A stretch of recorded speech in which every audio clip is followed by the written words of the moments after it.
Start.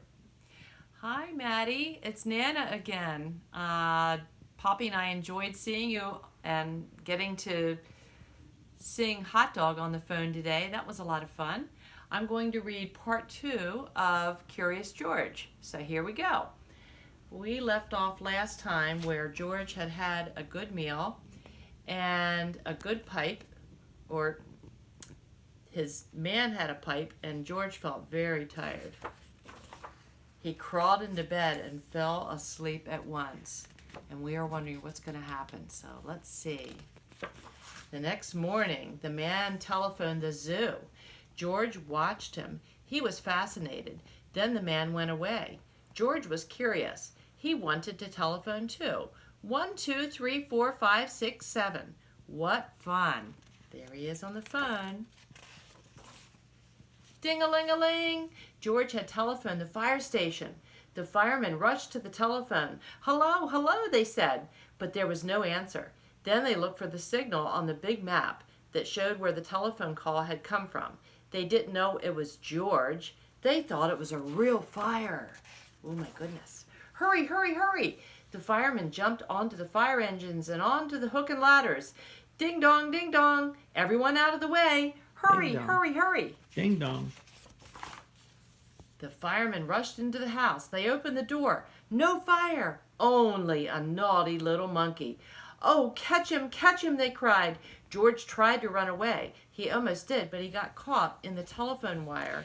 And a thin fireman caught one arm and a fat fireman caught the other. You fooled the fire department, they said. We will have to shut you up where you can't do any more harm. They took him away and shut him in a prison. Oh, there's poor little George in jail. George wanted to get out. He climbed up to the window to try the bars. Just then the watchman came in. He got on the wooden bed to catch George, but he was too big and heavy. The bed tipped up, the watchman fell over, and quick as lightning, George ran out through the open door. Oh my goodness. He hurried through the building and out onto the roof, and then he was lucky to be a monkey. Out he walked onto the telephone wires. Quickly and quietly over the guard's head, George walked away. He was free! Down in the street outside the prison wall stood a balloon man. A little girl bought a balloon for her brother. George watched. He was curious again. He felt he must have a bright red balloon. He reached over and tried to help himself, but instead of one balloon, the whole bunch broke loose. In an instant, the wind whisked them all away, and with them went George, holding tight with both hands. Look, Maddie, I think you have this same picture in one of your other books with George on the balloon. Pretty sure. Up, up he sailed, higher and higher. The houses looked like toy houses and the people like dolls. George was frightened. He held on very tight. At first the wind blew in great gusts, then it quieted. Finally it stopped blowing altogether. George was very tired. Down, down he went, bump onto the top of a traffic light. Everyone was surprised. The traffic got all mixed up. George didn't know what to do, and then he heard someone call, George! He looked down and saw his friend, the man with the big yellow hat. George was very happy. The man was happy too. George slid down the post, and the man with the big yellow hat put him under his arm. Then he paid the balloon man for all the balloons, and then George and the man climbed into the car, and at last, away they went.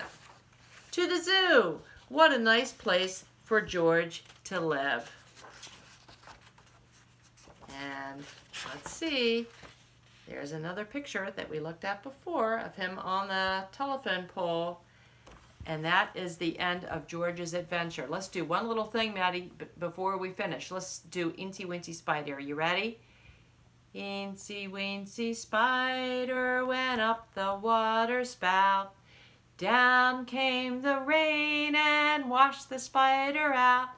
Out came the sun and dried up all the rain. And Incy Wincy Spider went up the spout again.